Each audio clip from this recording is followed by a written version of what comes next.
was basically an audition to see if I would be the right guy for it with his producer, David Kahn. David called me. He had gotten my number from Abe Laboriel Jr., with whom I'd just been touring all over France with Johnny Halliday and Mylène Farmer. And I had expressed to Abe, who now had just recorded with Paul, hey, I'd love to have a shot at that.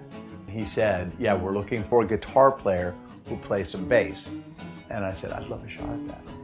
And Abe said, oh, that's cool. And he put my name forward to David Kahn. I went down to David's office, sat with him, talked with him, played a bass. Then I played his guitar, just talking, not even plugged in, just talking, chatting music, and he's watching my hands with just David Kahn alone. Okay.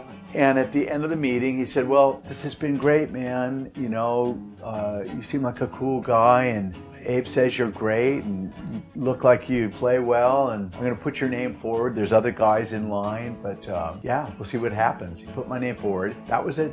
Monday. I got a call Tuesday to see if I could be on a plane Wednesday to go to New Orleans, and that's how fast it happened.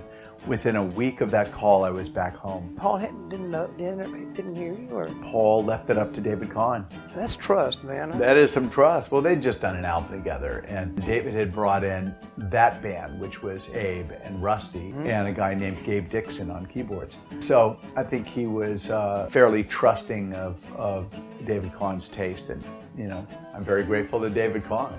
How did you feel plugging in and playing bass in front of Paul McCartney? Were you cool? Were you freaked out? Were you nervous? Yeah, of course you're freaked out. I mean, this is Paul McCartney. He reinvented bass for pop music. To me, Paul McCartney is sort of the most important bass player in rock and roll, reinventing it and making it sort of more melodic and more counterpunctual and just incredible visionary. Besides his writing skills and his singing skills and his arrangement and production skills. And then he looked cool too. So, I mean, he was sort of like a mega god to anyone from my generation. So, yeah, playing bass for him is a whole nother thing because bass is not my main instrument. Guitar is.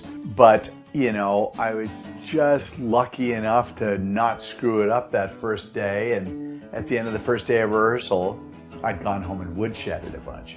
Because I was told now, we'll see you for rehearsals.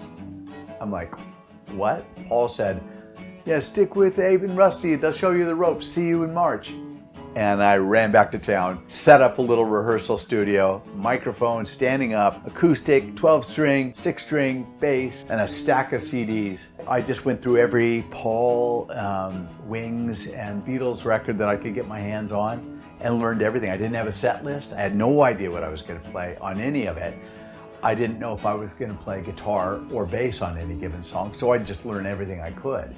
And I would pick out a couple vocal parts and just like, okay, I've got the idea of it, you know, and after a week I was like, oh man, this is too much. This is just a lot. Oh my God, you know.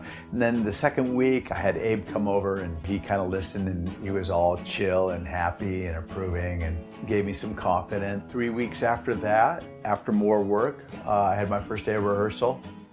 And I remember sitting there playing bass and just said, don't look up. Just don't look up.